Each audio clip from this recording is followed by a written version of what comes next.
Year-round Garden is your one-stop shop for all your indoor gardening needs. It doesn't matter what you grow or how you grow it, our knowledgeable, friendly staff is here to help. Our team listens to your unique story, interests, values, personal experience, and helps develop solutions that are right for your garden. Whether it's tomatoes, herbs, microgreens, mushrooms, medicinal plants, houseplants, you name it. So come visit us today and experience a different kind of grow shop. A grow shop for everyone.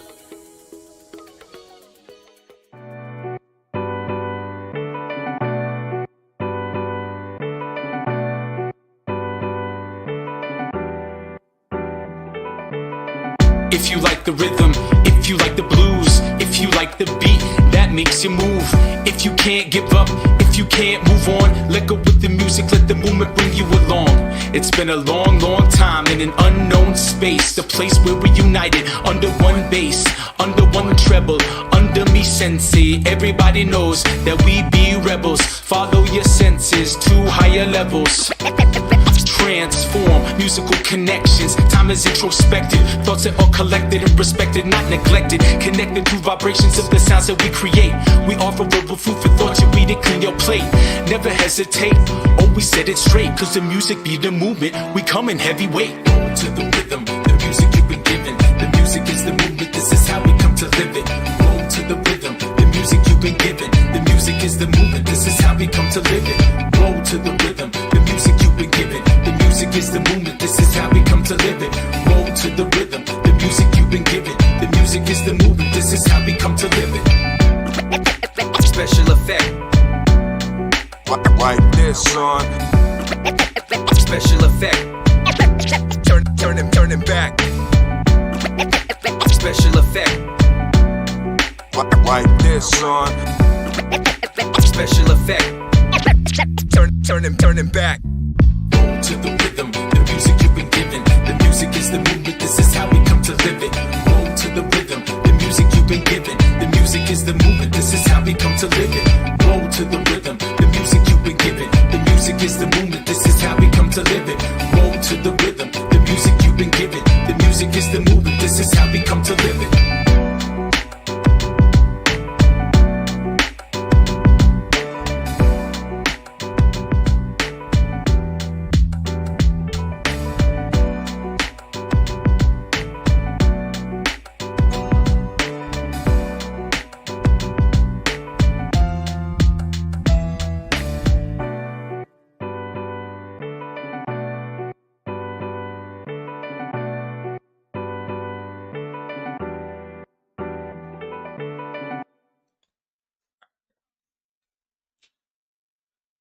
Let's just say it does. It is our session intro. Hey, what's up, everybody? Hope everybody's having a kick-ass day. Beautiful outside. We have some work to do inside. So you can see my mess here, but it's a clean mess. Yeah, we just wanted to, we got some rosin smash, and we just wanted to do it with you guys. So right now we got some Tropicana cherries. We washed it off the other day. Just got it out of the freezer. It's been in the freezer. And this is Bubble Hatch. We washed this off the other day. What's up, everybody? Afternoon. Got nothing like homegrown on. Not sure which one of you it is, but it's one of you. So yeah, we got some Tropicana cherry we just pulled out of the deep freeze. We've got, let's see what we got here. I believe we've got two different grades of that in here. I'm gonna go ahead and pull this out. So we've got the 45U or 45 micron and 73 micron. I'm gonna take the 45 and I'm gonna set it off to the side here because that's not necessarily the one we want to use. But I've got the 73 micron right here, and like I said, we washed this the other day. I'll just show you right here. I'm more concerned about the temperature than I am the humidity. We've got 39% humidity in here and 64 degrees. I've got my AC on up here and just turned it on a minute ago, so it's going to cool down a little bit more in here. But yeah, so here we go. Woo, look at that. And here's what's weird about this. This shit's purple. This hatch turned out to be purple. Look at that. And you can see it's caked up a little bit in there, but that's not a big deal. I'll just sit here and break it up a little bit. It does that when you put it back in the freezer. I don't mind that too much. I just break it back up. We're just going to shove this in a micron bag and squish it under some pressure with some heat. If you've never seen this process, you're going to love it. So this is bubble hatch right here. And this is high grade bubble hatch, what you would consider full melt. And this is Some high quality THC. high quality THC right here. And we're going to smash this stuff up. I'm going to go ahead and get a little bit of a crunchy there. I'll crunch it down into a powder. I like it to be powdery, but it don't have to be too powdery. But you can see, powdered it back up there real quick.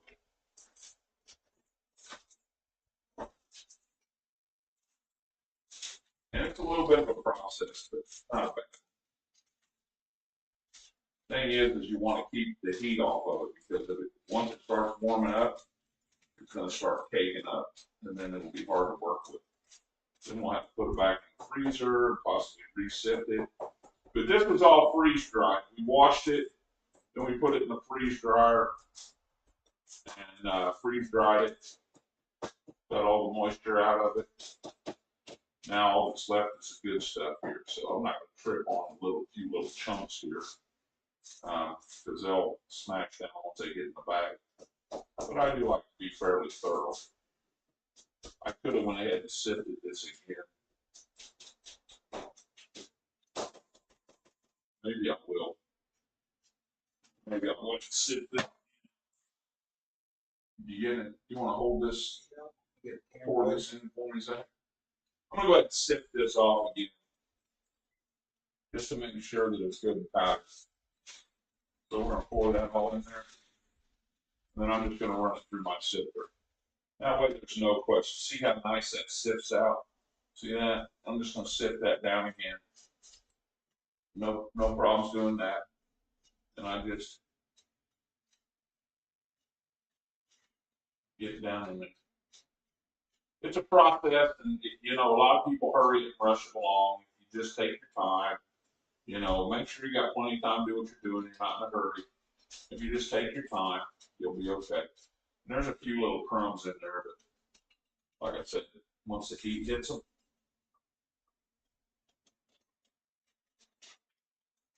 they'll be okay.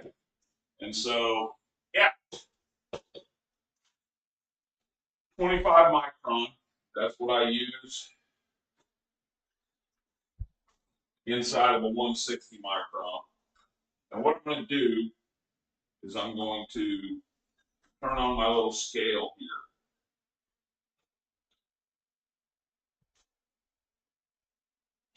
Tear it out. And what I want to do is I want to put about 8 grams of hash on this scale. 7.39, 7.96, 8.36. See, it jumps up quick there. I try to be as accurate as I can. Right at 8, that's as accurate as I can get. So now I'm going to reach over here and I'm going to grab my micron bag. I'm going to tell you what, if you're pressing any at all, one of these right here from the Press Club, this little funnel, it's a lifesaver. You just stick it down in there like that, and then I'm going to take this, and I'm going to see if I can do this without wrecking it.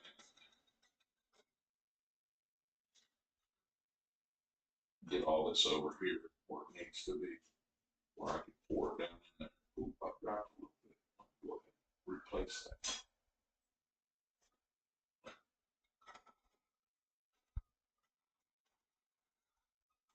And you can see I do it over that so that when I lose a little bit, it just goes right back there. So I get that in there. I've got approximately 8 grams in there. And then what I'm going to do is I'm going to even that out, try to spread that out along the whole bag, and it's going to smash down in there a little bit because it's going to, this is real greasy. It's going to start caking up. You can see it cakes.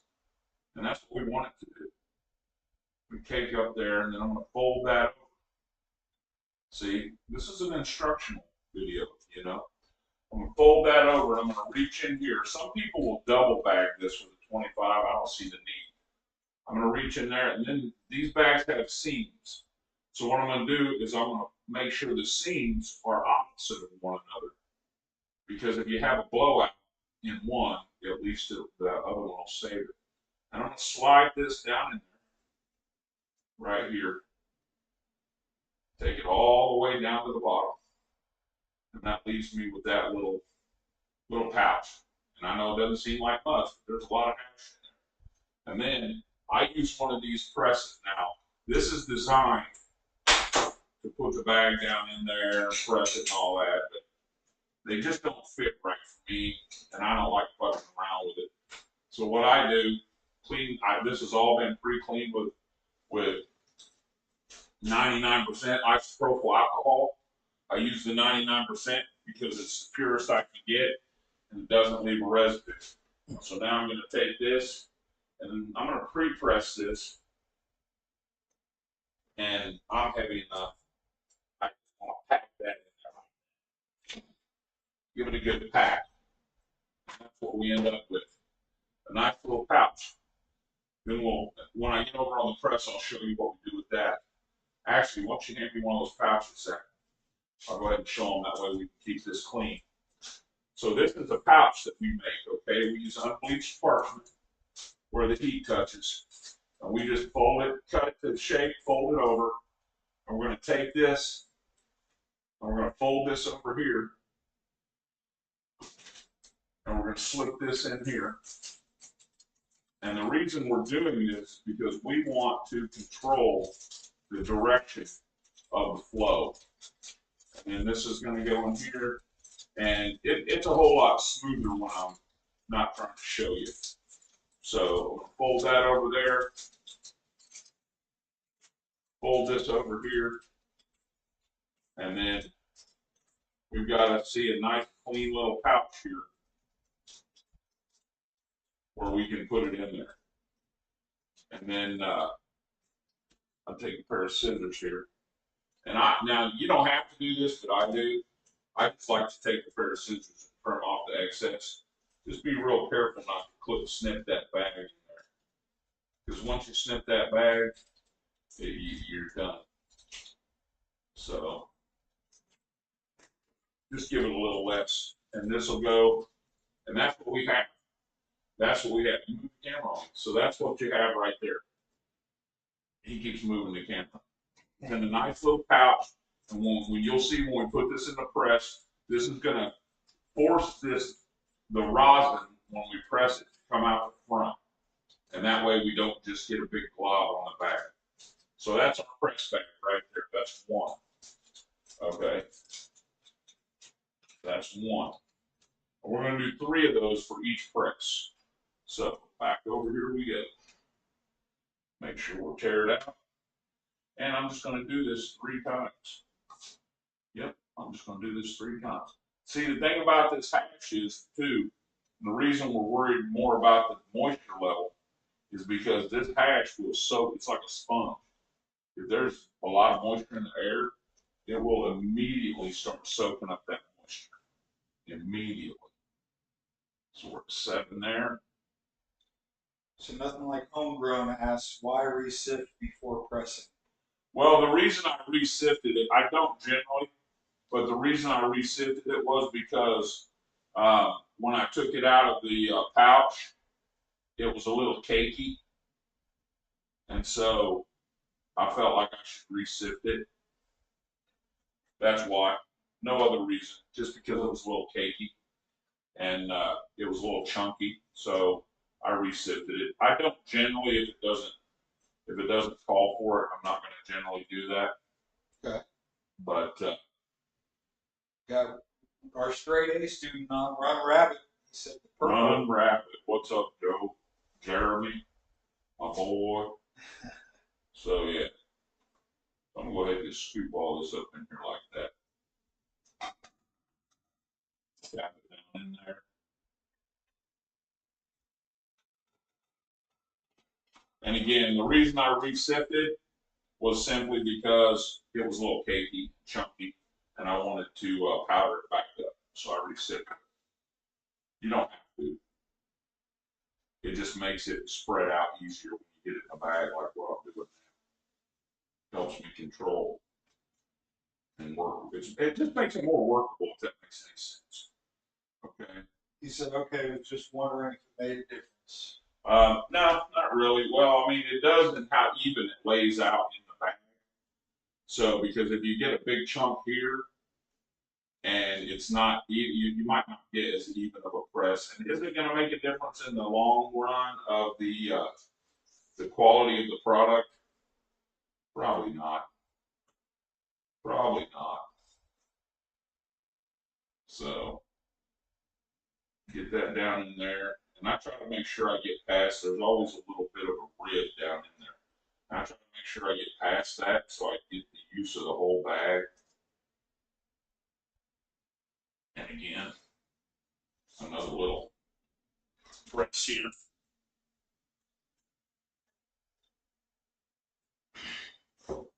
And I'm going to hand this off to Zach so he can put it in the press pouch. Behind the scenes. Behind the scenes, always nice to have somebody help. All right, on our third one. It looks like we're going to get a few of these. Man, this purple patch is ridiculous. This shit is fucking fire. So this strawberry, or this is Tropicana cherries. Okay, fresh frozen. This is all single source. We grew it. No, I didn't plant the seed. I didn't work the strain. I didn't breed it. I didn't make. But I did grow the plant. Some people out there like to get a little bit silly with their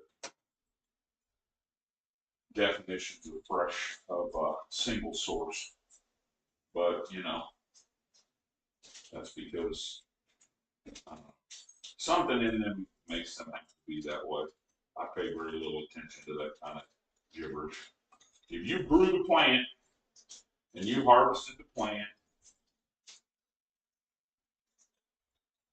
and you washed the hatch and you pressed the hatch, it's single source, if you ask me. So that's, and I'm sticking to that. So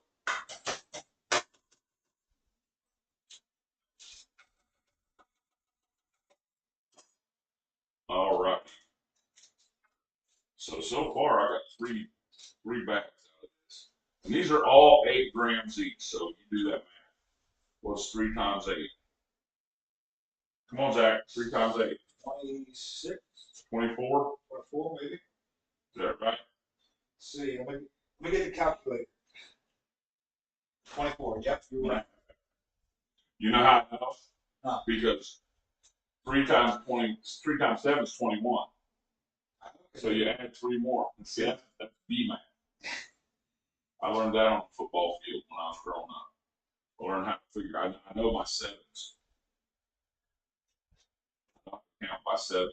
So Kenny Todd asked, does fresh frozen make that much better quality? Yes, it really does. You know, here's the thing.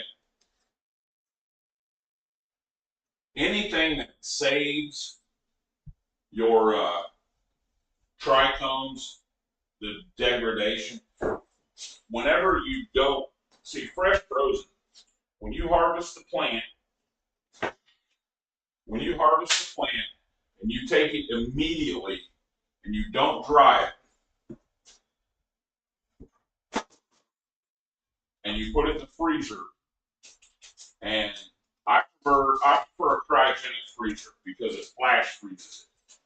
When you do that, it stops the degradation process of the trichome heads, the resin glands. It also stops the evaporation of the oils and the fats and the lipids that are on the bud. Okay, so when you hang it and you allow the bud to cure, I mean, my bud hang dries for about 2 weeks usually, okay?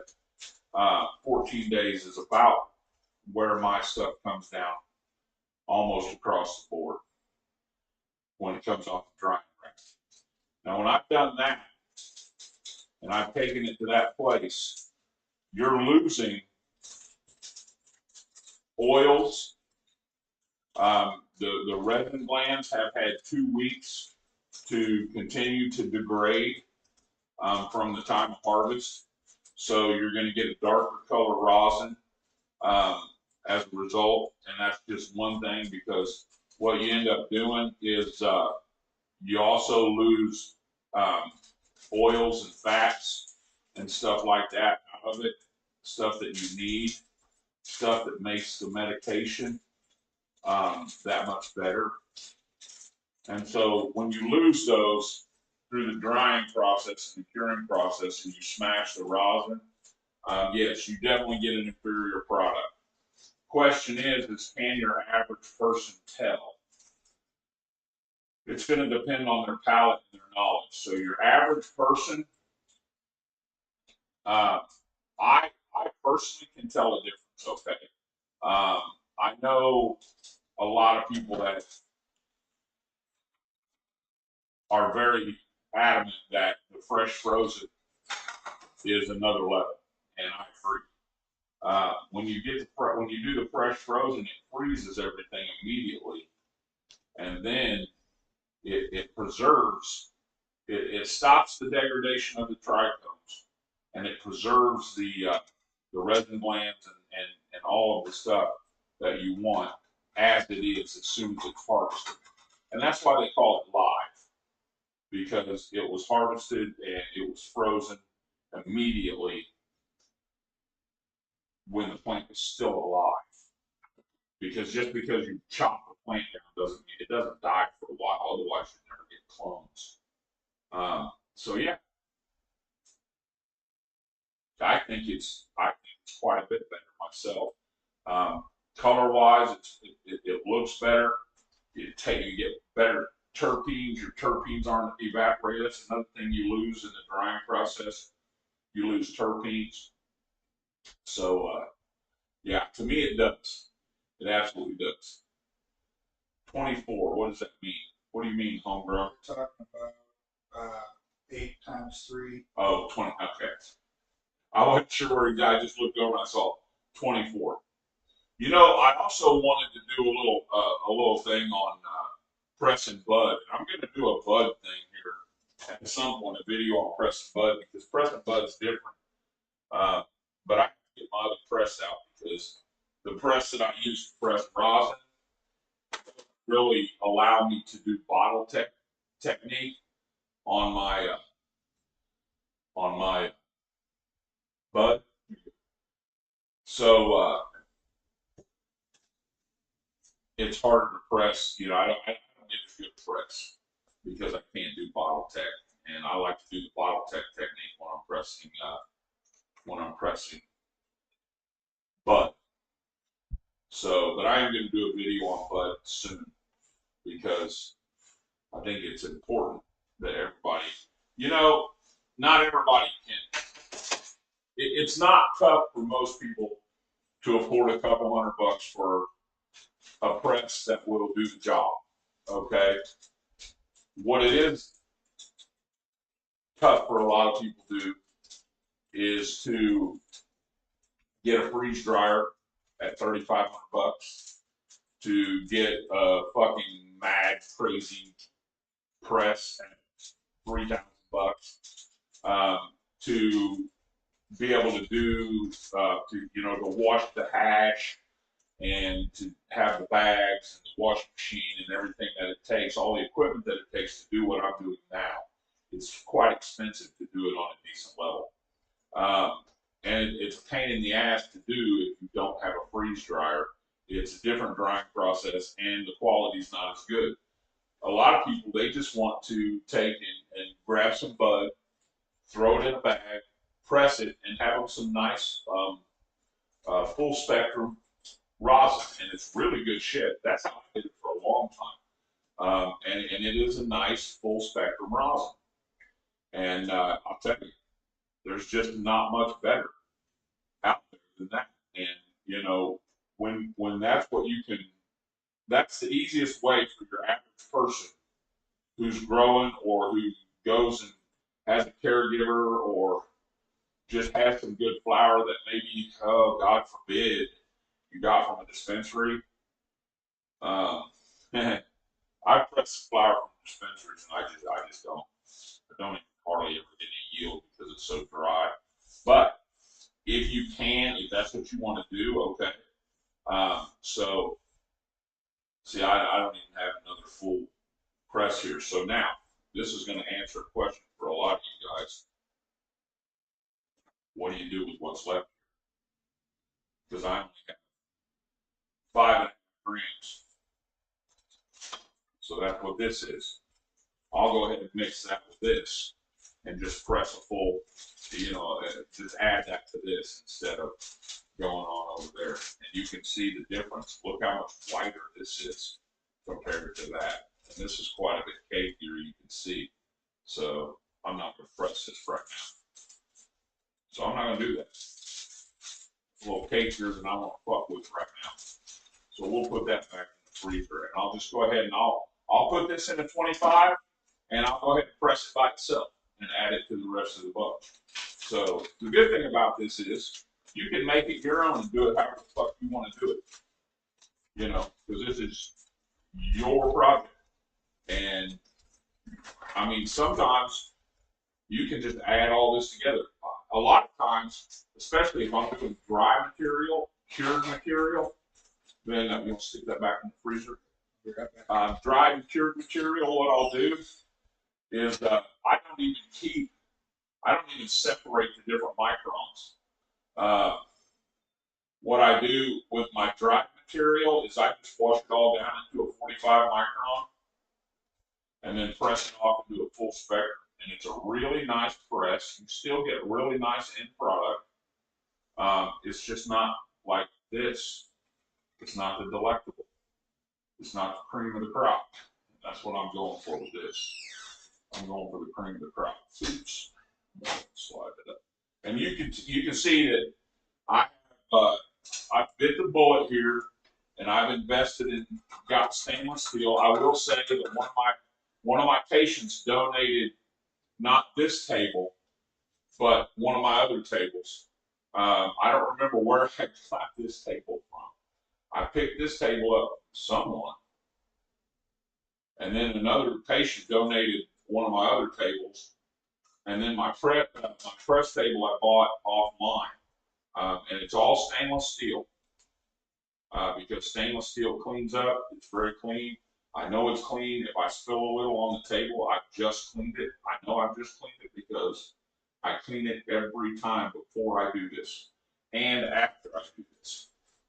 So this right here, this 5 grams of hash will probably produce me about 4 grams of rosin. So I'm going to go ahead and press it off today. So that's where we're at right here. And I'll put this in here. And this might, might not be ideal for everybody. And I'm sure there's people out there going, you don't know what the fuck you're doing, B. I'm like, fuck you.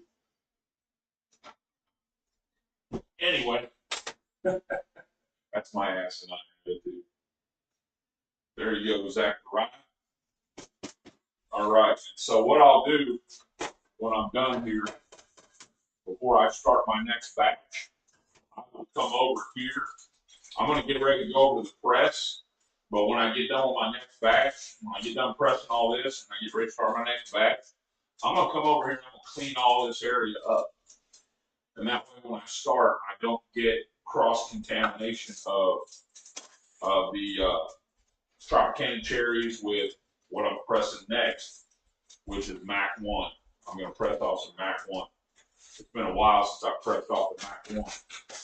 So, but you can see, even just the heat from my fingers coming through my gloves is enough to make this stuff cake up.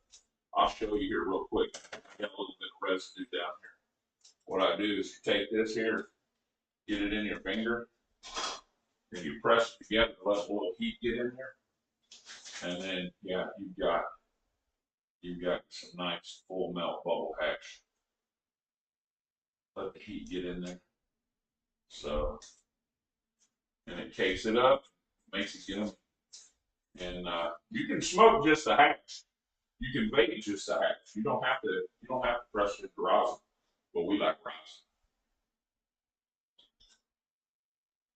rosin. And here, my tools.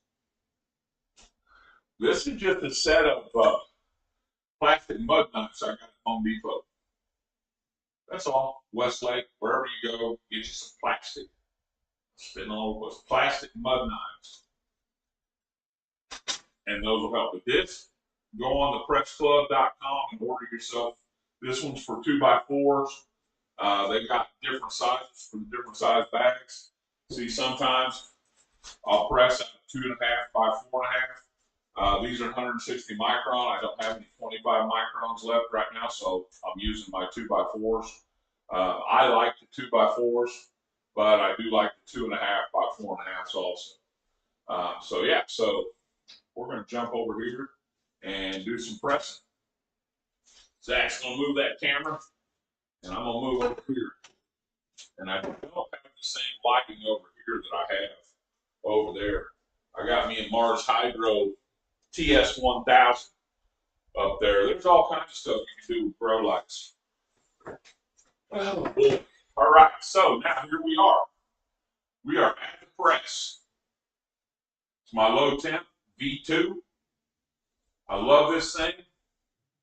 Today I'm going to be pressing at 170 degrees. Why? Because that's what this press is good at. Each variety, once you work with your varieties enough, you learn some of them press good at 160, some of them press good at 165. This particular one, and I'm guessing because I've never pressed this before, but the way it acts with my fingers and the heat and the way it cakes and stuff, I'm going to say it's going to press really nice about 170 degrees, okay? So we'll find out. You know what? It is a great bowl topper, dude. A great bowl topper. And yes, I love the Press Club bags.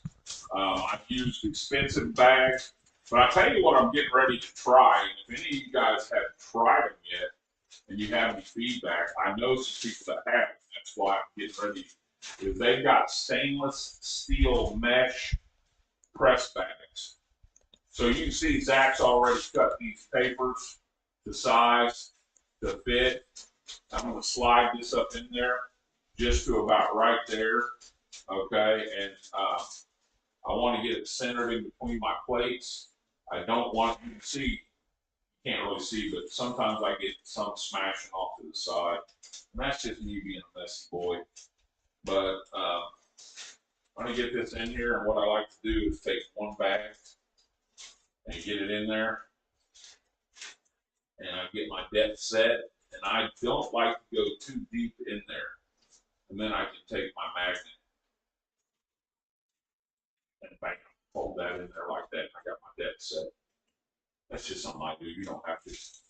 And then I'm going to line these 2x4 bags up. And I'm going to set them in here side by side. And I don't want them to go past the back of the plate.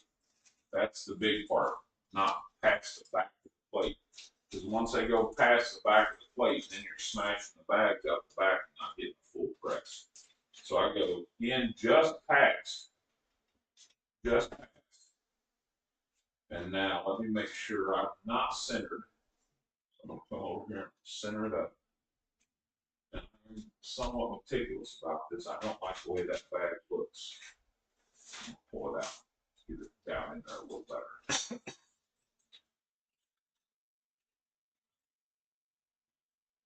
So try to get this centered across the back so that I'm on the plates, so that I'm not dripping off the sides. There, I go back, and then take that back. Bring me down to about 150 psi on that, Zach. You didn't get my finger. Hold on, whoa. I was teasing. I'm gonna take this pair of scissors here because I'm gonna come in here and press. Level them up. Go ahead and go on down. Okay, we got them lined up, and we are pressing. We're gonna do a pre-press here, and get it up to about 150. And what I'm gonna do is I'm gonna look in here, right here, and I'm watching the end of these bags. That's why I like to cut that paper back. I'm watching the end of these bags. And when these things glaze up all the way across, then I can start putting pressure. So you can see we got up to 150 and it's dropped to 0. So I'm gonna put more. I'm gonna try to keep it at 150. But as it compresses that hatch, my pressure is gonna drop. So I'm just gonna sit here and play with it and try to keep it around 150 psi. And this is plate pressure. So we got some blazing up right here. We got some oozing out right here, but it's not even. So I'm still waiting. When I get a nice even blaze, I'll start pressing. And this is the good stuff. And man, I'm gonna tell you what. Yep, come on in there, Zach. That already looks nice. I'm bringing on up to about 250. And I go slow with this for the first little bit. There we go. Now we're getting some ooze. That's the part I love right there. Look at that shit. Oh yeah, with that pearly essence. Just let her run down. Now we use the unbleached parchment for the press tags. This don't really matter because it doesn't get hot down here. So I'm not worried about it. The biggest thing that you run into, if you don't get them lined up right, or if you use the wrong parchment paper and it's too slick, because I'll show you right here actually. I got some right down here. There's this parchment paper, and it's this real glossy parchment paper, okay? And when you use this to make these pouches, in fact, first of all, I wonder why it's so glossy. It's high, it's got concentrated silicone.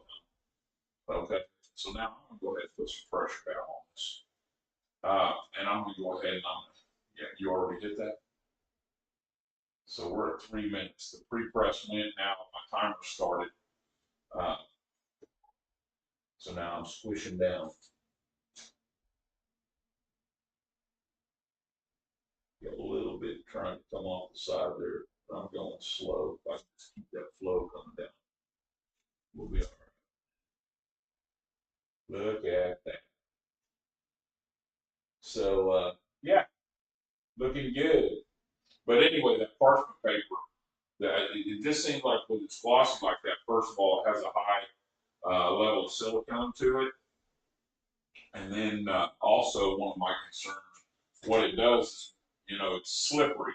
So when you bring pressure down on it, it has a tendency to push the bag out of the pocket, and yeah, it's bad. So I've abandoned using that. So Jeremy Culp asks on YouTube, does it smell when pressing, or is it not that hot? No, you can smell the terps. I'm at 170 degrees right now, and you can definitely smell the terps coming off.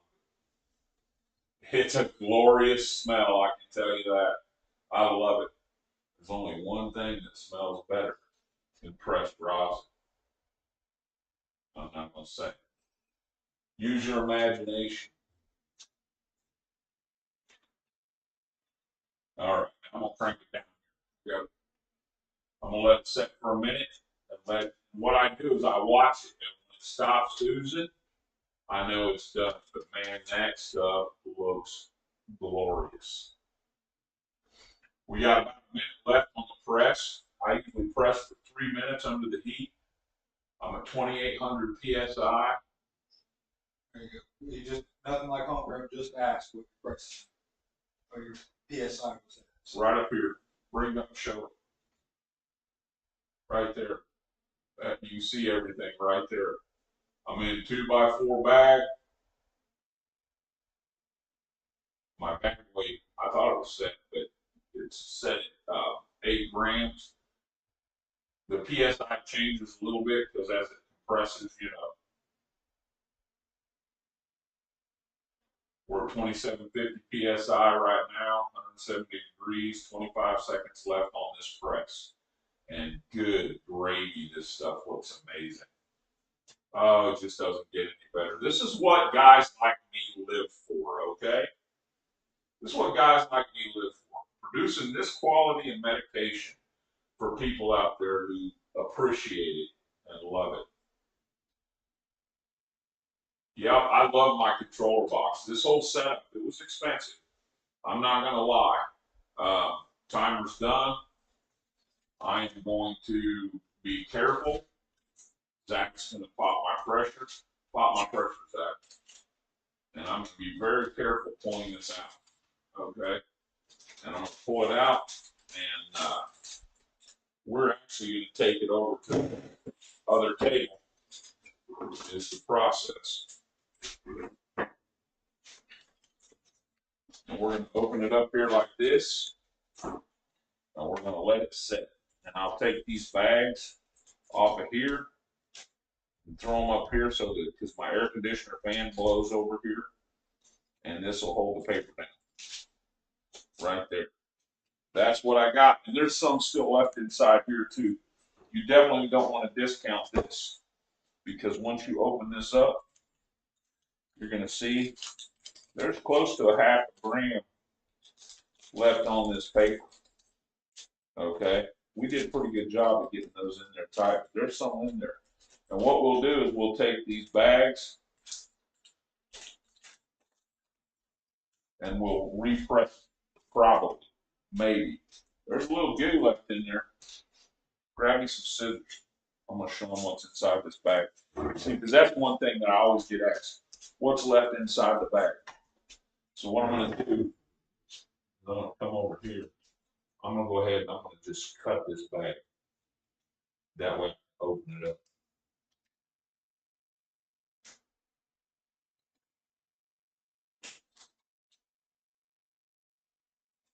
Yeah, I'm wasting a little bit of rosin to show you guys this, but we're good. This is what's, oh, there it goes. Let's do this. I don't want to lose that because it's probably close to a quarter to half a gram of rosin on that bag. This is sticky. Sticky, sticky. When you wear gloves. Let me get that.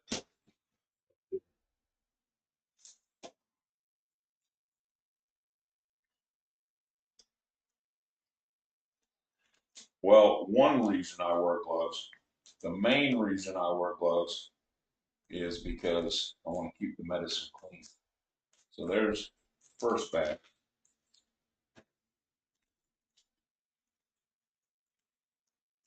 And here's the second. Sticky, sticky. She's sticky, sticky. Ooh, I'm the sticky muck. Icky, sticky muck. I'm gonna keep on. Anybody here know who Muck Sticky is?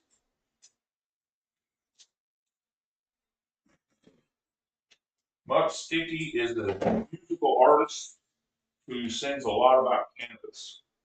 He is from the hills of Kentucky, I believe. So, anyway. You say bean bread? Did I say that all? So here we go. This is what is left inside the bag after we get done pressing. See it?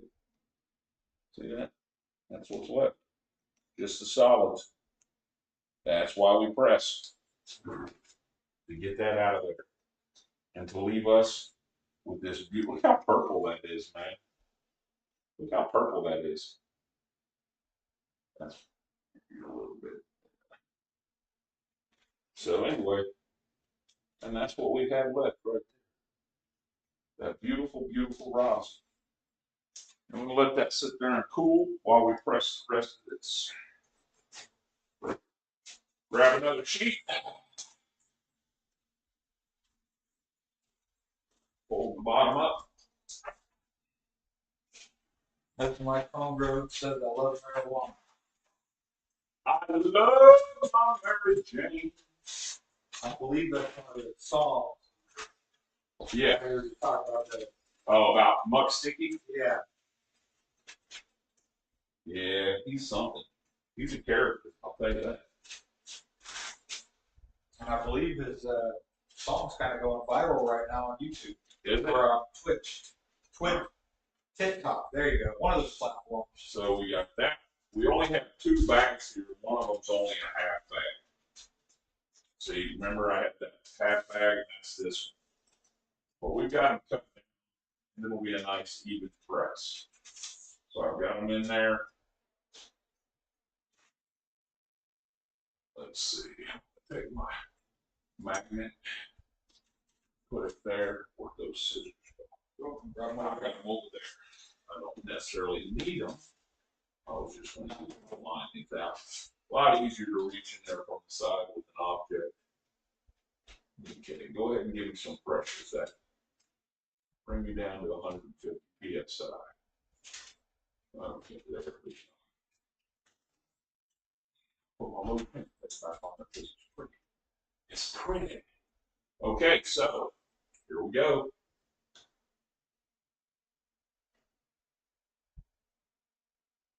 Printed. I said pretty. The Yeah. closed caption said printed. You can't hear very well. I said pretty. It's so pretty. Okay, we got some oozing going on. Got some oozing going on. Ready. Already. Go ahead and bring it on up to 200.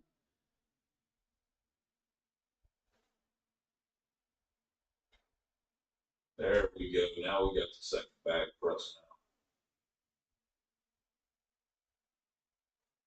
It's easier when you have 2 people doing this. You don't need 2 people. Right. Bring it on up. There we go. Now we'll put the grease. Man, I can't wait to smoke some of this. What's up, boy? PJ? What's going on? Cuz? That's my fan right there. Yeah. PJ is my cousin's husband. Therefore, he is my cousin by proxy. Good dude, man. Good dude.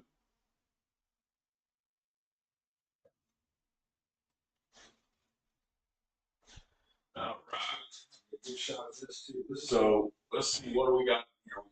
We got 24 plus 8. So 30, 24 plus 8 is 32, right? So 30. Yep, 32. Plus whatever the left. And then another 5. So 37 grams. We should get probably close to an ounce or better off this press. So we'll crank it on up. My timer has started. I love that the timer gives it a 1 minute pre-press, and then the timer starts. And we take it 3 minutes here.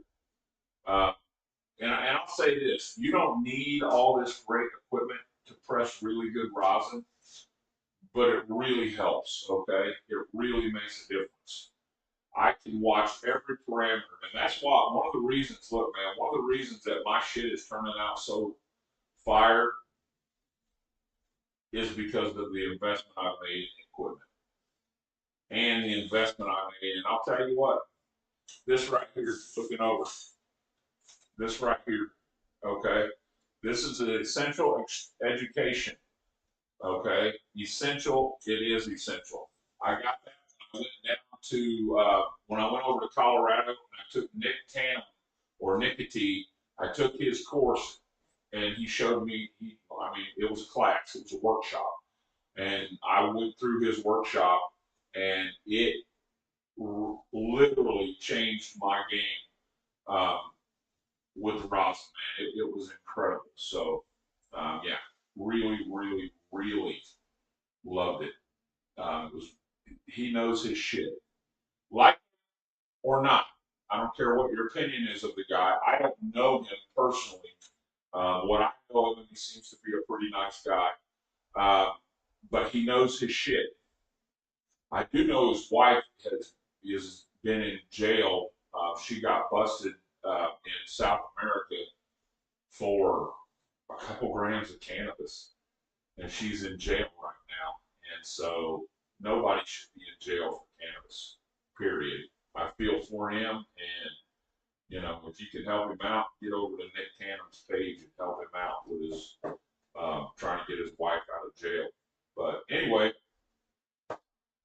we're coming down to the last 6 seconds here, and it's not that much of a science. I can pull it now, but you know, well, actually, it's time to pull. Time expired.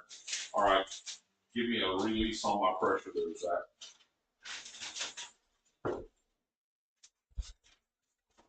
All right, and that's what we have. That's a few grams of rosin right there, wouldn't you say? Let's take this over here to the table. And you know what I didn't grab? Was actually you run out on my desk and grab my my tool. Yeah. Damn it. No, we're good. There we go. Grab my tool, and we're gonna pull this off of here, and we're gonna put it in a baller jar.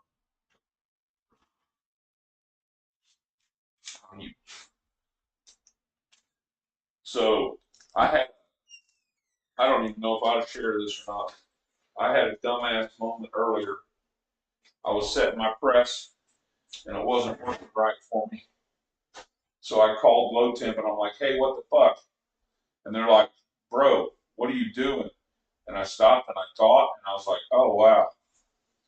I should not dab before I press this, because I was trying to set my press way out of parameters.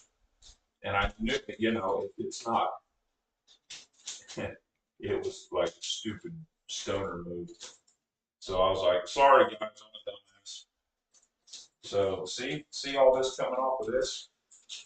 That's why you don't throw this away, because in the little grooves, you're getting a lot of product out of those little grooves. It's all right there in the folds. So yeah, you want to save that. Right now, look at that stuff. It's caking up.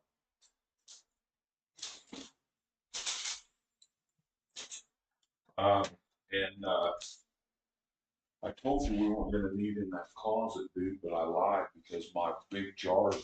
See, I think this is too much for like just our standard baller jar.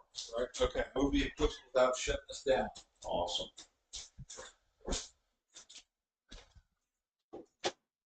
These have all been pre-cleaned. Look at all this beautiful rosin. You're on that camera, little camera. That camera. Look at all this beautiful rosin. Isn't that gorgeous? All right. Going back. You're on main now. Put that off of there. Put that in there. You know, and I've seen a lot of guys, they'll take this stuff and they'll stretch it out like taffy and twist it and do all that. And that looks good. And I made a video actually of me doing that. Well, it wasn't me. I had a guy here that I was helping press, and he did that. And then I got to Denver, and one of the things that I was told was, hey man, I saw your video, and I was told this by Nick Cannon. He said, hey man, I saw your video. Do me a favor. Don't ever, ever pull rosin like taffy again.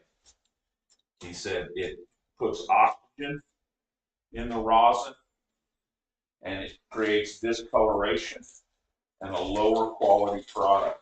And I was like, wow, I've seen a lot of dudes do that online. And he said, he don't care, it's wrong, don't do it. And so I don't do it anymore.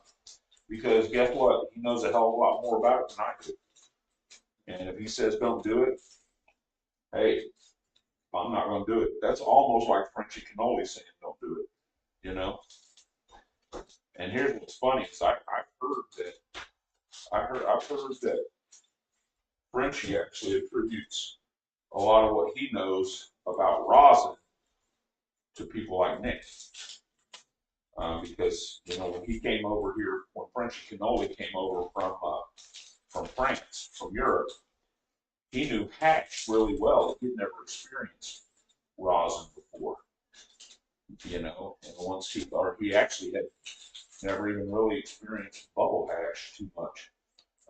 He was an old school hash guy, and I'm not going to repress those. I very rarely repress my bag.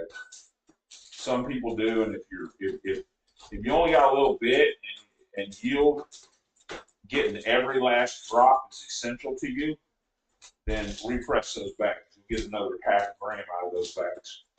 But if that's not the case, I don't fuck with it. I don't repress. And you can see that just by going around and collecting off of these bag papers, smash papers. I mean, look at that. Where are we at? You got to tell me where I'm at. Yeah. Look at that. I mean, that's almost a gram of rosin right there. By the time I'm done here, I will have collected an extra gram of rosin. And to me, it's definitely worth collecting. See, there's some on the side of the bag there. So, yeah, that's good enough for the girl I was with.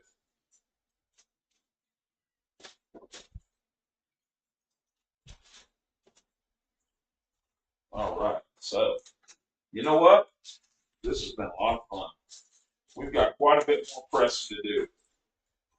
We've got about 3 other varieties that we washed off that we're going to press today. But the big thing is we definitely on this one, we definitely wanted to get with you guys and show you. I'm going to go ahead and just try to work this off the edge here so I can get it in the jar. So I'm using the edge of the table, that's all. I'm just using the edge of the table to kind of get this worked off the end of the knife. This is a very, very, very coveted technique that I use on all the wrist. So anyway, got it right there. Boom. See, now I just clean that off. You know how this is very careful to clean this off. It's a very careful process. What I do is I go out and I turn my dab rig on, and I heat my dab rig up, and I just put all that all over the walls of the dab rig, and then I dab it. So that's what we've got right here. Oops, my bad. That's what we got, guys. Look at that rosin. Now I'm going to put that in here and close it up, and I'm just going to literally set this off to the side, and I'm going to let that cure for about 2 days in this room. We're at 61 degrees. I'm probably going to let that cure. It's probably, once I turn my air off, it'll come up to 64, 68 degrees. I'm going to let this cure in here for about a day, day and a half, and then I'm going to whip it if it's ready. I'll let it cure some more and whip it. In a week, this will be ready to go into jars. However, you can dab it right, it's amazing. But if you let it cure and you whip it back into itself, it just makes it an extremely delectable product. So, but yeah, man, I go through these gloves because these gloves are contaminated now. So before I start my next variety, I'll get rid of these gloves and throw them away and put new gloves on because I don't want to cross contaminate any of the terpenes, oils, or anything like that into the next batch because I want them to be pure and delectable. So, hey guys, thanks for coming, man. Thanks for hanging out. I hope you enjoyed this. You know, it's my passion to educate people. And I hope some of you guys that you've been wanting to do this, maybe this will kick you off to try to go ahead and do it. Look, man, you can buy cheap dab presses. I hate to say cheap. You can buy inexpensive dab presses for a few $100, and they work just fine. You don't have to get an expensive dab press. You know, it's going to be a little more labor intensive. You got to press it, you got to hold it down. You don't have the temperature gauges. Well, normally you have the temperature gauge. You don't have the pressure gauge. You can't set the parameters for the size of bag, and you don't know what your exact plate pressure is because you don't have the pressure gauge on most of your presses. You know, and if you do have the pressure gauge on your shop press, it's pressure. It's not plate pressure, it's overall pressure. So this has plate pressure, tells me right where I'm at. It's great, okay? So if you can expend the money, this low temp V2 is the bomb. But if you can't, I mean, brand-wise, they're all the same. Some probably have a little bit higher quality components. Get you a Nug Smasher, that's a brand. Rosin Tech has one. Who else has it? I mean, I can't even think of it. dude, I've got a couple. But be honest with you, besides this one right here, and I only use this one for pressing bubble hash, my other one that I use is the one that you guys have seen us press with at events, like out of KC Canifest. It is literally a homemade shop press that I paid $250 or $300 for the press with a pressure gauge on it. It's also the plates. I paid another couple $100 for the plates and the controller. And literally, if I'm going to press bud, then that's the one I'm going to use. Okay, I've got an automatic Rosin Tech that does it, and it's a piece of shit. So sometimes your home built ones are going to be better. But the big thing is experiment with pressures, experiment with temperatures, and find out what works best for the pressure you're using. And then make yourself some kick-ass rosin. So you know what? We're going to get busy here getting the rest of this stuff pressed out. If you're lucky, you can win some of this on our show in a couple weeks because I'll have some of this to give away in a couple weeks on our show. We're back on Tuesday nights. Little different platform. We're trying to be a little bit more real with a lot of things and, you know, helping people level up and helping people, you know, get some things worked out. Plus our love for cannabis, our love for everything. So it's a really cool deal we got going on with our new show. Get on there, watch it, encourage other people to watch it. Like our page, Top Shelf Elevated Lifestyles. The Elevated Life, I'm sorry. Top Shelf Elevated Life, that's our new page. Get over there, like it, follow it. That way you can get notified. We're also on YouTube. We're on Kick, Rumble, Twitter or X. X. And Instagram. So yeah, I mean, get a hold of us, follow us. We teach you shit like this, and you know, we do it because we love you guys. So it's our passion, and like I said though, we got a lot of shit to do today. Thank you guys all for showing up. I appreciate you guys coming online and watching us, and you entertain us as much as we entertain you. So peace out, everybody. Stay lifted. Get pressing. I'm going to get in front of the camera. Yep, Later. there's Zach.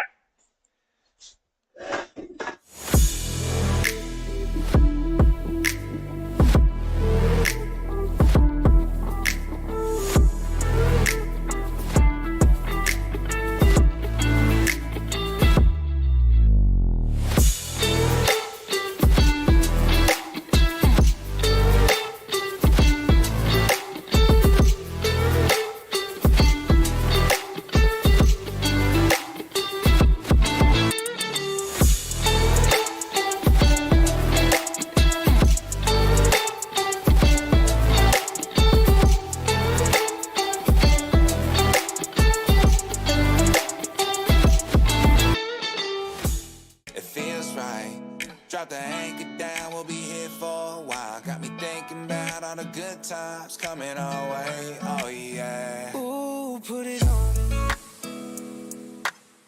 It's okay at the lake, it's a party. Ooh, put it on me. She my little pontoon shorty. On the way with the lake, ooh yeah, it's a party.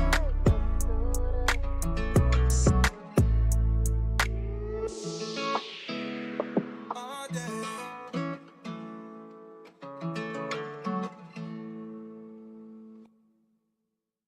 Year-Round Garden is your one-stop shop for all your indoor gardening needs. It doesn't matter what you grow or how you grow it, our knowledgeable, friendly staff is here to help. Our team listens to your unique story, interests, values, personal experience, and helps develop solutions that are right for your garden.